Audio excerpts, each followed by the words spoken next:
Lorsqu'on se met au travail pour une installation domestique, mieux vaut connaître et apprendre à utiliser certains accessoires. Les barrettes de connexion restent les meilleurs connecteurs de câbles connus à ce jour. L'extrémité du fil est fixée à l'aide d'une vis, ce qui permet de raccorder plusieurs câbles entre eux. Ne dénudez pas le fil trop loin, de sorte que le cuivre ne soit pas visible et ne puisse pas être touché. Veillez à ne pas serrer les vis trop fort pour éviter d'endommager le fil. Pour des connexions de câbles dans une boîte de jonction ou une boîte de dérivation, aucun contact avec d'autres câbles ne peut être possible. Des bouchons soudés sont généralement utilisés à cet effet. Ils se vissent sur les fils assemblés. Il est souvent plus facile d'enrouler les fils ensemble avant de visser le bouchon soudé par-dessus.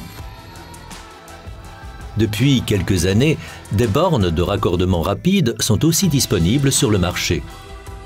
Elles permettent de fixer les fils sans outillage. La borne renferme un ressort qui s'adapte automatiquement à l'épaisseur du fil. Avec des bornes de raccordement rapide, il faut dénuder les fils suffisamment loin et les insérer à une profondeur suffisante. Un câble souple avec plusieurs brins par fil se fixera difficilement dans une borne de raccordement rapide. Ce n'est pas un accessoire adapté dans ce cadre. Ce type de câble se fixe en outre difficilement dans beaucoup d'autres circonstances. C'est pourquoi il est placé dans une douille.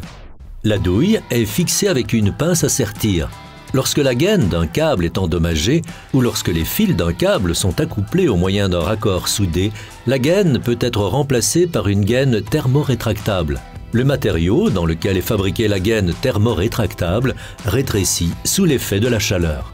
La gaine thermorétractable s'adapte ainsi parfaitement au support. Vous avez maintenant une vue d'ensemble des connexions de câbles les plus fréquentes. Vous les retrouverez toutes chez votre fournisseur de matériel de bricolage favori.